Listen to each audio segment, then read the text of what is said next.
They called it humanitarian work. Burkina Faso called it spying.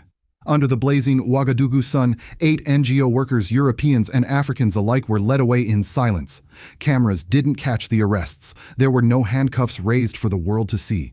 Only a quiet determination in the eyes of a government that had decided enough was enough. Their employer, the International NGO Safety Organization, claimed to protect aid workers in conflict zones. But when investigators opened their laptops, what they found wasn't charity. It was maps, coordinates, and secret field notes that traced the movements of armies and insurgents alike. That night, Burkina Faso's Minister of Security, Mohamed Ousana, appeared on state television. His words were deliberate, sharp, and cold. They collected and passed on sensitive information to foreign powers. No diplomatic language, no hesitation. It was a message not just to one organization, but to an entire system that has watched Africa through the eyes of foreign institutions for far too long. For decades, the West has measured African suffering, mapped African wars, and turned that data into policies written far from the continent itself. But now, under President Ibrahim Traoré, Burkina Faso is drawing a line. Africa will no longer be observed. Africa will define itself. This isn't just a story about 8 detainees. It's about who controls knowledge and who gets to interpret the truth. So tonight we ask, has Burkina Faso just declared war on the world's most polite form of espionage? Or is this the beginning of a new African order, one built on dignity, sovereignty, and control over its own information? Stay with us. Because what began as a simple arrest may end up changing the balance of power between Africa and the West forever. It began quietly, as most storms do. A routine audit, a few questions about data access, and then the door closed on one of the world's most respected humanitarian organizations. The International NGO Safety Organization, known as INSO, had operated across Africa for years. Headquartered in the Netherlands, its mission sounded noble: gather information on attacks, ambushes, and threats to help aid workers stay safe. But in Burkina Faso, a nation fighting for survival against insurgencies and manipulation, those very maps and risk assessments looked alarmingly like something else: military intelligence. By July 31, 2025, the government had already banned INSO from further operations after discovering that the group had been collecting security-related data without authorization. Yet, as the investigation deepened, reports emerged that INSO staff continued meeting in secret, transferring files and maintaining private communication channels. When authorities finally moved in, it wasn't a sudden raid. It was deliberate, methodical, and silent. The detentions took place at dawn in Ouagadougou. Among those taken were 3 Europeans, 1 Malian, and 4 Burkina Faso nationals, including INSO's country director and his deputy, people once welcomed as partners of the state. Inside their laptops and phones, investigators reportedly found maps of conflict regions' travel, routes used by soldiers, and incident logs referencing armed groups. The NGO called them safety reports. The Ministry of Security called them classified intelligence. And that was the turning point. What the West called transparency, Burkina Faso now called infiltration. In a land where every village road can become a target, unapproved data isn't harmless, it's ammunition. To the government, INSO's files weren't just numbers and coordinates.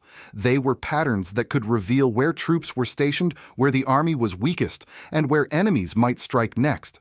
When Minister Mohamed Ousana stood before the press, he didn't mince words. His voice was steady, cold, almost ceremonial. These individuals collected and transmitted sensitive information to foreign powers. We cannot tolerate that. The accusation hit the global aid community like a thunderclap. For years, NGOs had operated in the Sahel under what many called humanitarian immunity. They were the neutral eyes, the ones documenting conflict, poverty, and displacement. But now, the very trust that allowed them to move freely had turned against them. INSO's representative Anthony Neal rushed to deny the charges in an interview with the BBC, calling them categorically false. He insisted that all fieldwork had stopped after suspension and that the staff remained only to finalize administrative matters. But to the Burkina Faso government, these explanations sounded too familiar, the same diplomatic language Africa had heard for decades whenever sovereignty was breached behind a curtain of good intentions. As news spread, Western embassies scrambled for clarity. Aid organizations held emergency meetings. And on the streets of Ouagadougou, something unexpected happened. People began to cheer. To many Burkinabe citizens, this was not an attack on humanitarianism, it was an act of defense, a stand against decades of quiet observation by foreign actors who always seemed to know too much about Africa's problems and too little about its dignity. Because in the Sahel, information has always been a weapon. For generations, Africa's maps, statistics, and stories have been drawn by outsiders from colonial explorers to modern NGOs. And now, at last, Burkina Faso had decided to redraw those maps for itself. That's why this arrest mattered. It wasn't about 8 people. It was about a principle that no one, no matter how noble their logo, has the right to see a nation more clearly than its own people do. When the dust settled that evening, the Ministry of Information issued a final statement. Every organization operating on our soil must respect our sovereignty. Aid does not grant immunity. Neutrality does not erase accountability. For the first time in years, the balance between observer and observed had shifted. And in that silent shift, a new kind of independence began to take shape, not of territory or trade, but of truth itself. When the news broke, the world didn't whisper, it roared. For decades, foreign NGOs had worked across the Sahel like invisible diplomats, moving through checkpoints and borders with an ease even local journalists could not dream of. But this time, the door had slammed shut. Burkina Faso had done the unthinkable. It had accused the humanitarian industry, the West's most respected moral institution, of espionage. Within hours, European embassies demanded clarification. The European Union called for restraint. Washington expressed concern. Paris whispered the word that Africa has learned to hate sanctions. But inside the country, something deeper stirred. People weren't outraged, they were relieved. For too long, they had watched aid convoys come and go, their flags fluttering proudly as soldiers fell and villages vanished. The people began asking questions that no one in Brussels or Washington ever wanted to answer. How do these organizations always know where the next attack will be? Why do the terrorists always seem to strike after research missions pass through? To them, this arrest wasn't a crackdown, it was self-defense. At the heart of the storm stood Captain Ibrahim Traoré, silent but unwavering. He didn't need to speak. His policy was already loud enough. Since taking power, he had dismantled the French military presence, ended intelligence sharing with Western forces, and replaced it with homegrown surveillance units. Burkina Faso was no longer outsourcing its security or its secrets. Meanwhile, international media outlets framed the story differently. Headlines screamed, "Burkina Faso shrinks humanitarian space." Traoré's paranoia deepens isolation. The West's narrative machine moved quickly, painting the arrests as a sign of growing authoritarianism. But behind those words was fear, not moral outrage, but strategic panic. Because the truth was simple: if one African nation could shut down the NGO data pipeline and still stand tall, others might follow. That was the real danger. A chain reaction of sovereignty. In diplomatic circles, officials began to murmur, if Burkina Faso succeeds, the Sahel will go dark. By dark, they meant something chillingly honest. Western intelligence would lose visibility. Without NGO-generated data, no one in Brussels or Langley would know where to place the next peacekeeping mission or how to justify the next military grant. The Minister of Security, Mahamadou Sana, made it clear during a second press conference, "We do not reject aid. We reject interference disguised as compassion." It was a statement heavy with history, the kind that echoed Thomas Sankara's old defiance. And the people heard it. In marketplaces and mosques, in classrooms and radio shows, ordinary Burkinabe repeated a phrase that became a slogan: "Overnight aid without respect is another form of control." Across Africa, the ripple spread. Mali expressed support. Niger called the action courageous. Even in Kenya and Ghana, lawmakers began to discuss new data sovereignty laws. The domino effect had begun. But in the West, unease turned to alarm. Policy think tanks published papers warning that authoritarian data regimes were endangering humanitarian safety. Analysts spoke of shrinking visibility in Africa's most volatile zones. The irony was hard to miss. For decades, the same institutions that surveilled Africa were now terrified of being blind. That night, Western diplomats met behind closed doors in Brussels.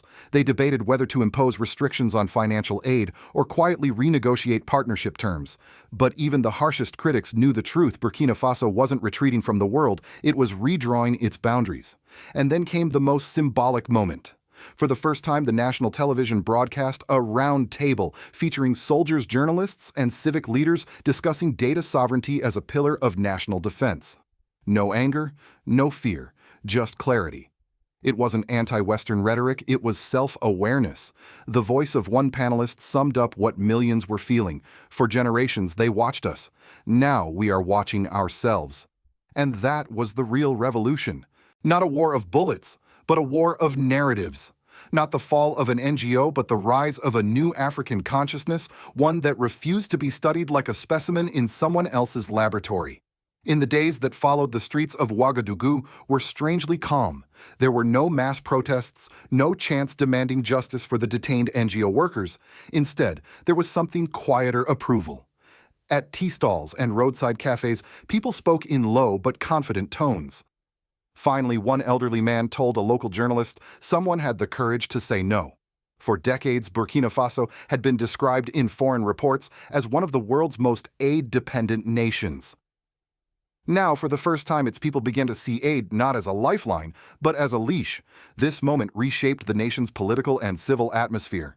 The detentions, though controversial abroad, triggered a surge of national unity at home. Students on university campuses organized debates titled, "Who Owns Our Data?" Civil servants began reviewing old contracts with foreign partners.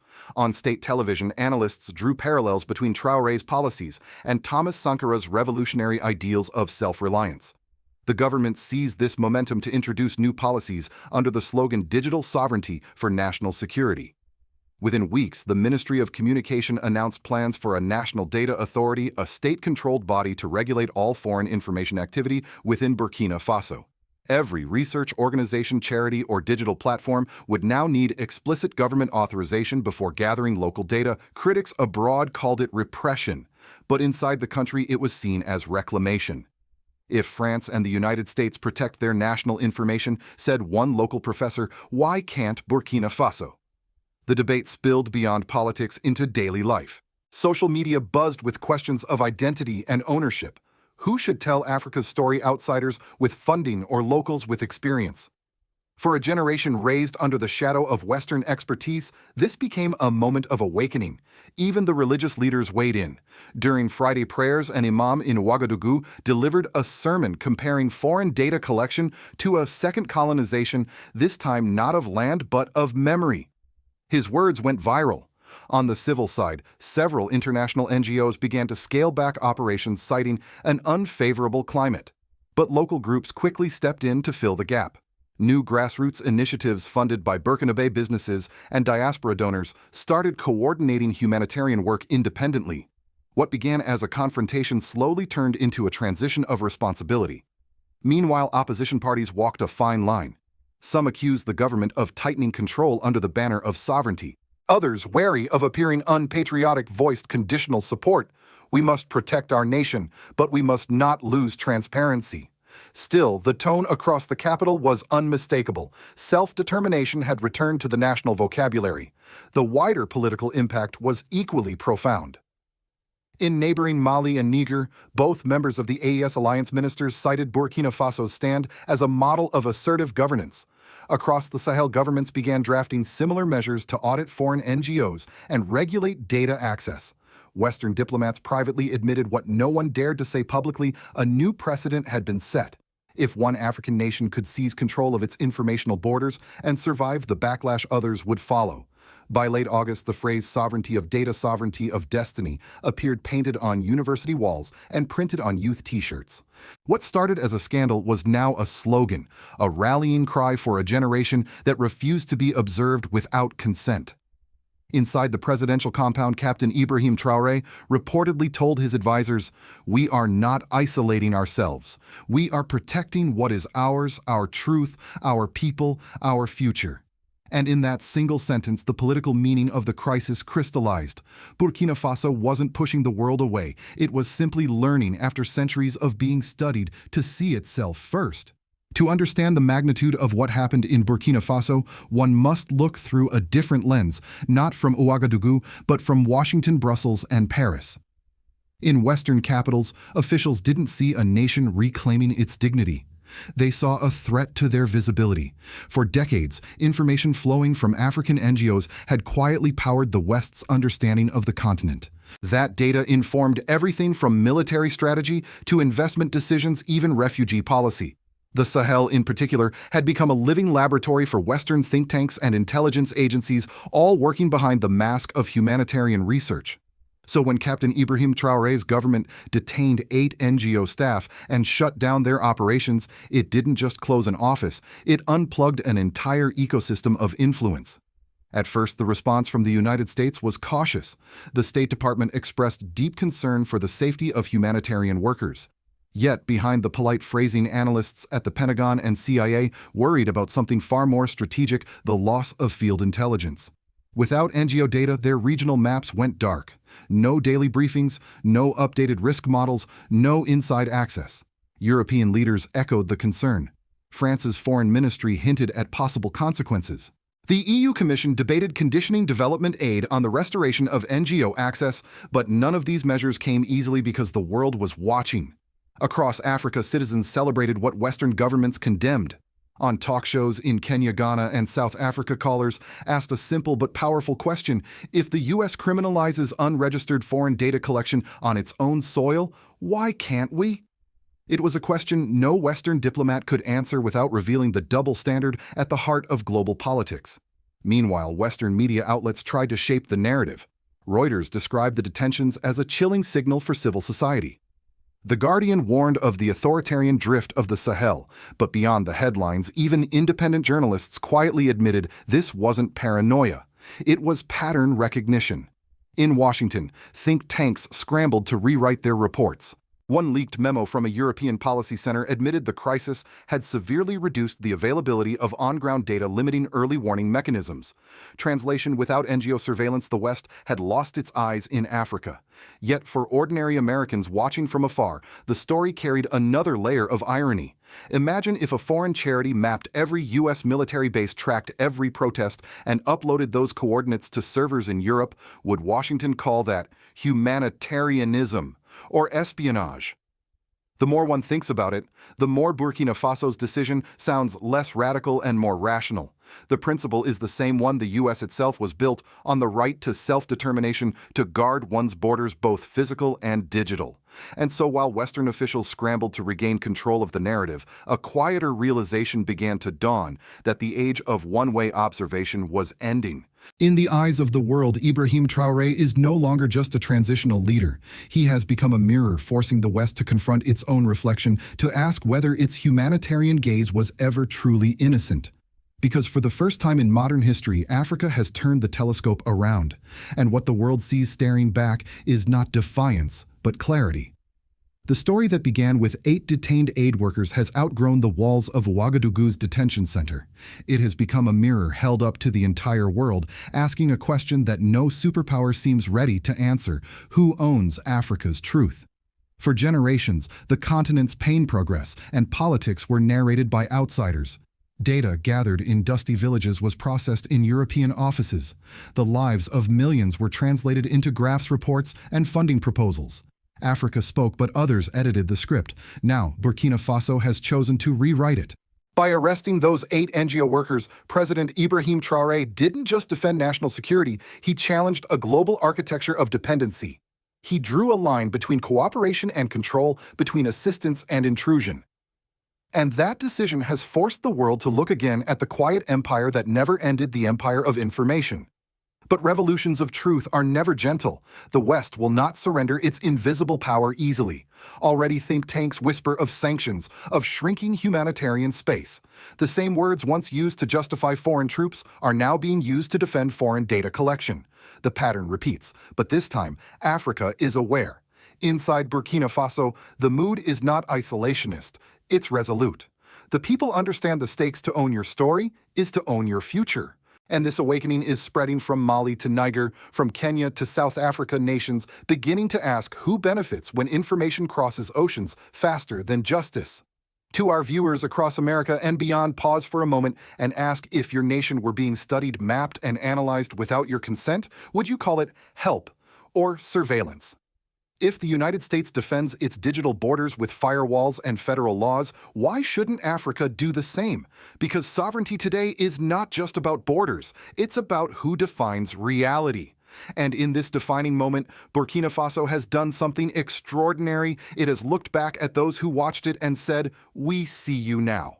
So the next time you hear the word humanitarian, ask whose interests it truly serves. Because in the age of information, data is the new gold, and Africa is finally learning how to mine its own. Do you believe that President Ibrahim Traoré's stand for data sovereignty is a step toward true independence or a dangerous gamble in a world built on surveillance? Let us know what you think in the comments. Please share this video if you believe that Africa deserves the right to tell its own story, and subscribe if you believe that truth matters more than the headlines.